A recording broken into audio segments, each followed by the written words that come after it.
All right, guys, how are we gonna extract all the money from the millennials? Now they're hitting their 40s, most of the dreams they had for themselves that we gave them, they've been crushed by the reality of the world that we also built. It's genius. Maybe we can make sequels to all the stuff they loved when they were kids, and they'll defend it no matter what by saying, well, I'm just happy to see my favorite characters again. And they'll give us all their money. Should have bought less avocado toast. So, Devil Wears Prada is probably one of my favorite movies ever. I'm not saying it's the best movie ever made, but it's just one of my favorites. Now, having been around the block a few times with remakes and sequels that no one asked for and missed the entire point, I was somewhat tepid on the idea of Devil Wears Prada 2. I mean, it's been 20 years after all. And so I went to see it in theaters, and it was, But now that it's finally out, now I can actually talk about it. So come along, fellow millennials who just learned that Blink-182 is now considered classic rock. Let's take a walk. Now there's 3 main characters of this movie that we actually need to care about. So you all know what that means. Character select.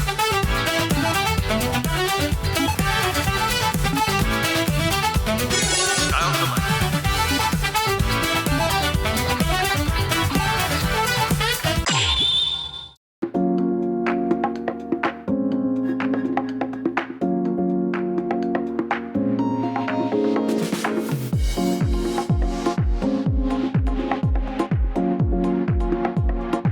Okay, so even just the first thing right here, the intro, okay? In the first movie, the entire intro sequence is kind of this intimate, personal look at the fashion girls getting ready versus Andrea getting ready. It tells us a lot about who Andrea is. We see her newspaper articles, we see how frumpy-dumpy she is, and they tell us a lot in just the first couple minutes. But the second movie is just a generic montage that you'd see in any Netflix movie. You got influencers and Andrea walking down the street. There's a very distinct lack of artistic intent right first thing in the movie, you know what I mean? For the story or series, it constitutes outstanding enterprise or investigative reporting.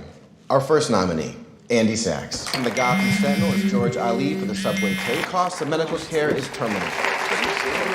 From the New York Metro. So Andrea's been working in journalism all these years, writing all those hard-hitting pieces that get the traction online, 6 crazy things women do that are actually super healthy. They stalk people on social media. Just coming out swinging. But as you just saw with Andrea, something is kind of off. And the winner is Andy Sachs. I and that whole table full of talented, award-winning professionals just got fired. Well, Andrea, it's kind of a miracle in itself that you lasted this long, honestly. I'd love a movie just about how you survived the Gawker years. But it is a very real thing, though, that she wins the award for excellence in journalism, and then right after that, her entire department gets fired to make things look better for investors. This was perhaps the only realistic part of the movie, but sure, I'll take it. Anyway, so as you might imagine, Andrea is rather upset about this. I know that I'm lucky. I know that a lot of people have it worse than me. Most people have it worse than me. You've worked your ass off for a whole 2 decades. All across the country and the world, and you never took the easy paycheck. Never slept with a colleague. I mean, come on, who among us could resist Nigel, you know what I'm saying? Okay, so while this is all happening, we flash sideways over to Miranda and Nigel, who are doing some kind of fashion-related thing, if you can believe that. Anyway, Miranda has her own kind of issue she's dealing with. Hi, I just wanted to tell you that the story broke online. And the business of fashion has already run it. How bad is it? A disaster. It's gone completely viral. Oh no, she's going viral. In movies, that means it has 2,000 hits. Someone did a Songify remix, we're done for. Wow.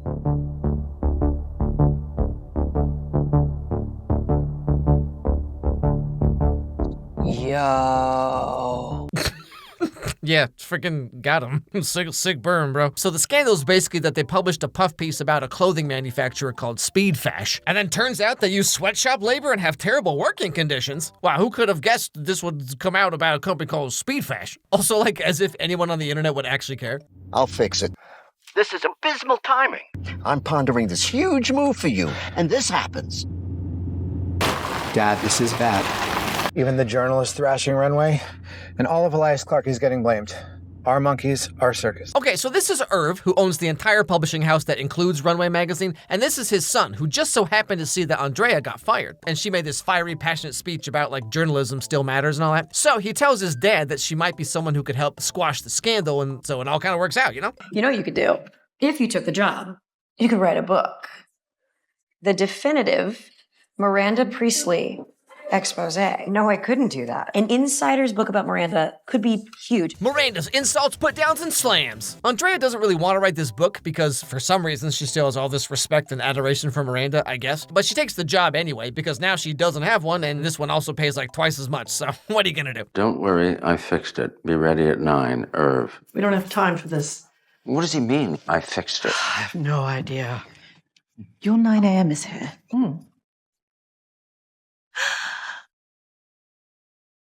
Hello?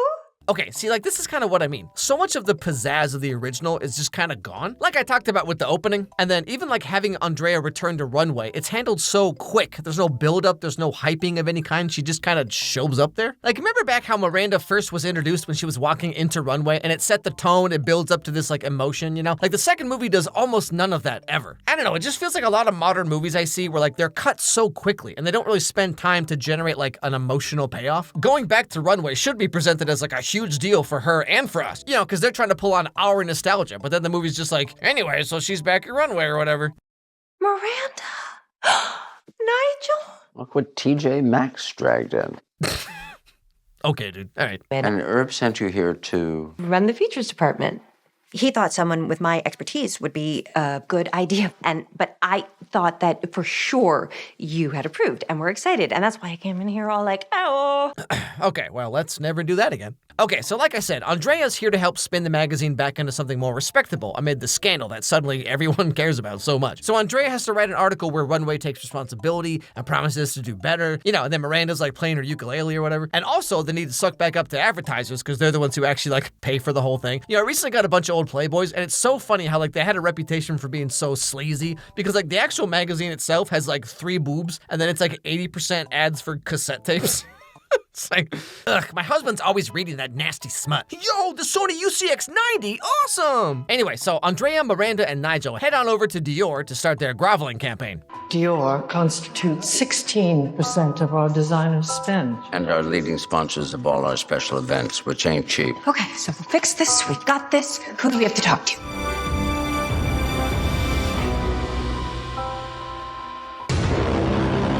Man, you know, no judgment here, but like, Emily Blunt's face is so different now.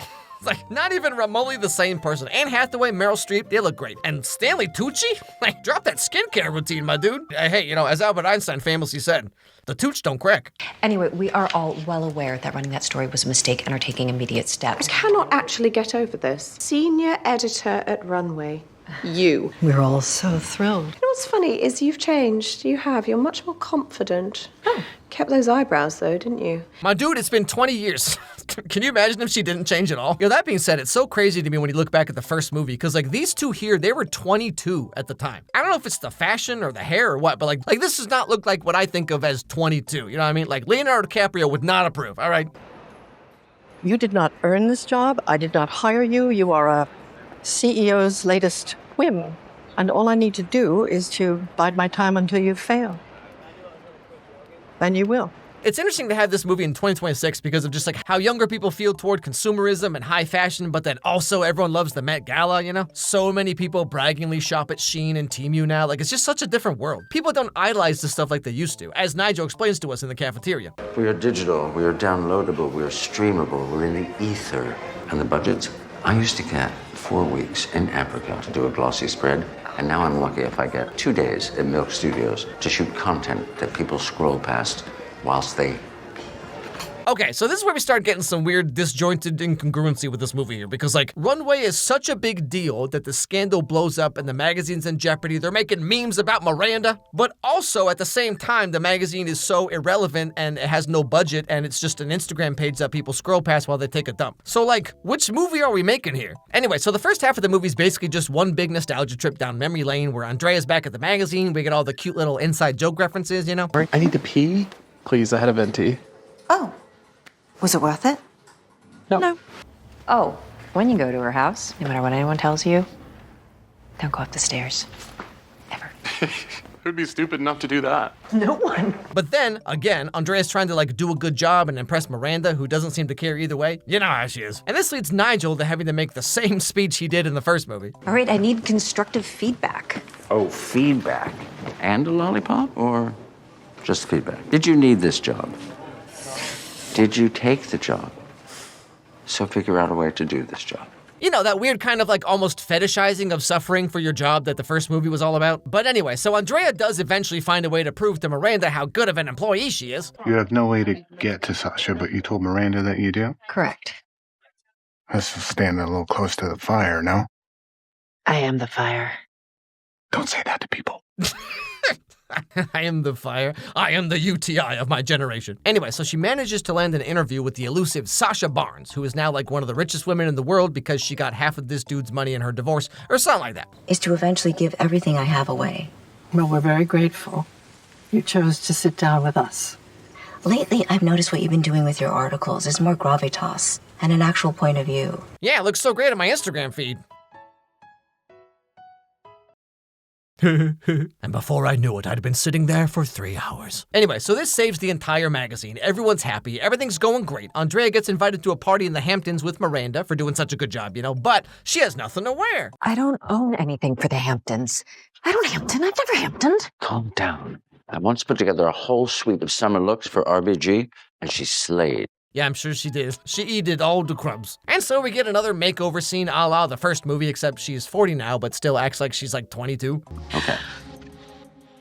No, that is not quiet. That is like a screaming guitar solo. Sorry. That is so pretty. Yes, it is, but it's inappropriate for this occasion. Sorry. It just feels so weird to me because like the movie goes out of its way to show us that both Andy and Emily have grown up. They're both in their 40s, career women, they've changed, etc. But then most of the movie, she's back to being exactly how she was 20 years ago. Like she's super timid around Miranda, even though she's been traveling around the world doing journalism for 20 years. She was hired by Miranda's boss specifically, but still begs for Miranda's approval. Or even here where she's just like freaking out about this one dress. And the dress isn't even that good. Like what? Not a stain. Not even the hint of a stain. But then, guess what? She does get a stain on it at the party. And if you think this is gonna have some kind of hilarious payoff later, you'd be wrong. And this is another thing about this movie that irks me so much, is like they have all these like threads that go nowhere, story-wise and comedy-wise. Like here, they make a point to say, okay, now you better not get a stain on it, but then she does spill something on it. But then there's no punchline to this joke. She just gets a stain and then gives the dress back and it never comes up again. So like, why even bother with this? But now at this party, we start to see a little shift in Miranda. Character select. Style select.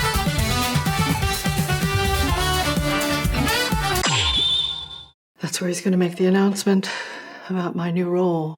I'm going to be global head of content across all Elias Clark. And he's talking about giving the features department bigger budget. I always knew that you would end up doing something great.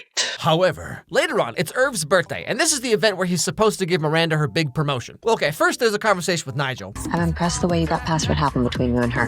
What do you mean? When she gave the job, you wanted to shut clean. Oh, 20 years ago? She's done versions of that to me a million times since then. Wow, and somehow you're supposed to think this is a you problem, huh? Also, Emily's there, and we get to meet her new boyfriend. Oh, she's like divorced with 2 kids, by the way. Not that it matters at all, because Emily's barely in this movie anyway, but sure, here you go. Benji, I want you to meet some of the people I worked with at Runway a gazillion years ago. This is Nigel Kipling. Nigel, pleasure. And that's Andy's something or other. So this is Benji Barnes, the dude who used to be married to Sasha Barnes that we saw earlier. And he's like some kind of tech billionaire dude or whatever. I think this dude might be like one of the only tech billionaires to not get hair transplants, hormone replacement, bone smashing, or pumped full of like Nickelodeon gack or whatever happened to this dude. Anyway, after this, you'll never guess what happens. Yeah.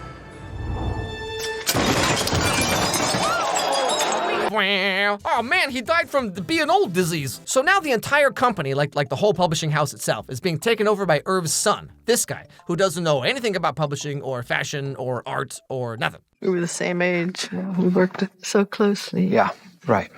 Now it's me and you. And I look forward to carrying that football into the end zone together. Oh man, a jock trying to infiltrate the artsy kid world. What's next? A basketball player trying to be in a musical? But yeah, so now the entire company is being run by this guy.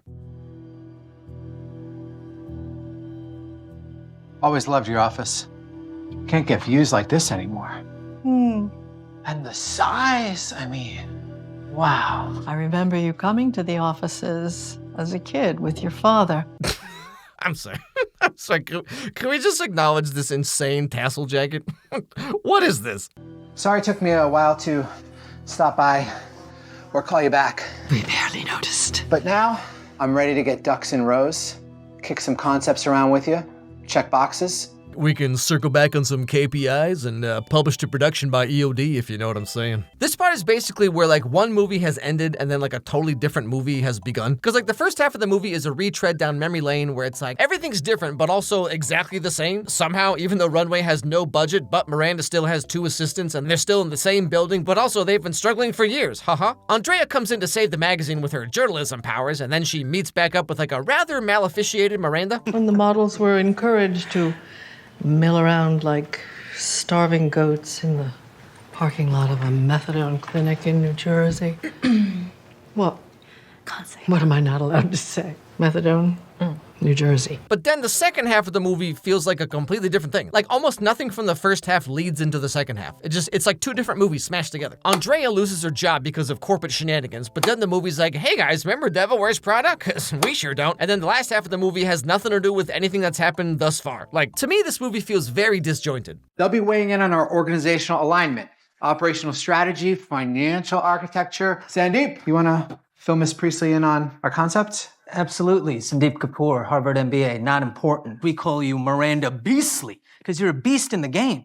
You're like Claude Code in real life. You know, this might actually be the most accurate part of this movie, honestly, because like this is quite literally how dudes on LinkedIn talk all the time. The other thing too is like the second half of the movie feels, to me at least, very aimless. Like they're just kind of meandering around for a while. Like they get to Milan Fashion Week and then it kind of turns into like a Lady Gaga music video for 10 minutes. You know, it's actually another thing. It's like they set up this whole joke about how Lady Gaga and Miranda hate each other.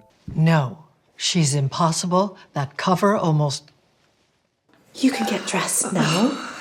I better go. Break a leg. Bye-bye. Who let her in here? Like, I mean, why? It adds nothing, it goes nowhere, it's not even funny. It's just like, here's a Lady Gaga music video. Even the way they resolve the entire second half of the movie is so bizarre. Character select. Style select. So like I said, the second half of the movie is quite aimless and time-wasty, so I'm just gonna summarize here. At the Milan fashion event, Andrea gets this idea and talks to Emily about maybe having her boyfriend buy the publication house that Runway is part of. And of course, he agrees to do it because he loves Emily. Come on. Window up, Nigel's watching. Nigel. What?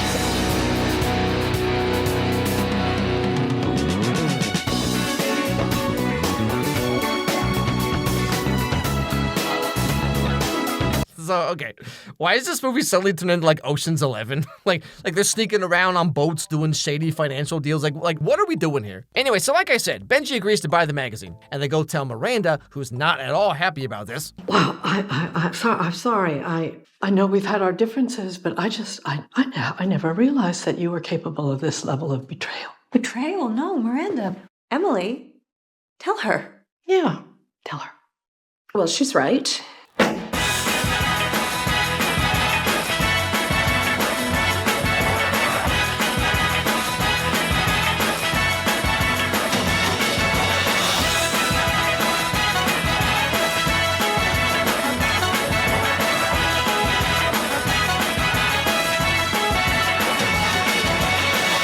You don't have what it takes.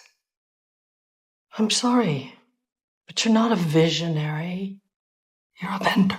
Okay, keep this part in mind, because I'm going to come back to it in a second. Okay, so later on, there's a big fancy dinner, and Miranda goes to schmooze up to Emily's boyfriend since he's going to be like the new owner, right? And she's like, golly gee whiz, I sure hope you keep the magazine the way it is. And then Benji says this. You know, Runway won't need models or locations or, it'll just, be AI. Look around you. We're in an ancient city that was once part of one of the greatest empires that the world has ever known. And now there's just little traces of it left. The world is about change. You know, this is a strangely eloquent speech from the guy who also said this. Isn't she the greatest? He's been chomping at the bit for vengeance. Yeah. Over Kendall.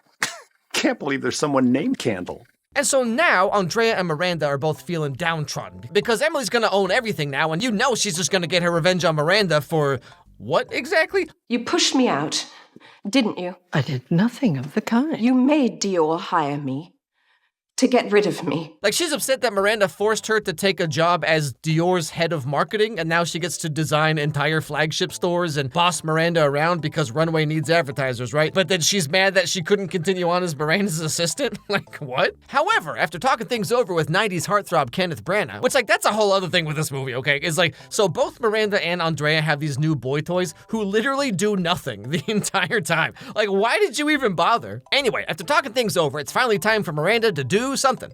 Come on. Pull yourself together. We have work to do. And by we, I mean you. I have shows to attend. You have phone calls to make. Okay, so gripe number 8,000. The beginning of this movie is Miranda still being herself, right? But she's reined in by HR, which is mostly played off as a joke, but like, it's funny. I like this part, it's fine. But the second half of the movie, Miranda is like bizarrely declawed, milquetoast. She has no drive to do anything. She has no plan. She just like sits there. Remember the first movie where like she was gonna be ousted and so she has this whole secret plan to keep her position, you know? But then this movie, they removed all of the fire from Miranda until the very, very end. So like for most of the movie, Miranda doesn't feel like herself at all. Okay, so it took all day, and my cell phone bill is going to be a nightmare, but I did it. Okay, now this is like a total freaking lie, because the magazine just gets saved by having Sasha Barnes step in and save the day at the last second. She spent all day calling who exactly? She only needed to make one phone call. What were you doing this whole time? And finally, Nigel gets his moment to shine. Have I taken you for granted? In a world where everyone shouts and complains and whines and screws up and tries to cover up, there's you. See, this is what I was talking about. Earlier, Miranda talks to Emily, right? And she says this. You made Dior hire me to get rid of me. But you're not a visionary. You don't know that. You know, I'm sorry, but watching Emily Blunt try to make an expression is so funny. Like, nothing on her face moves. It's like watching Tiny Tim trying to walk.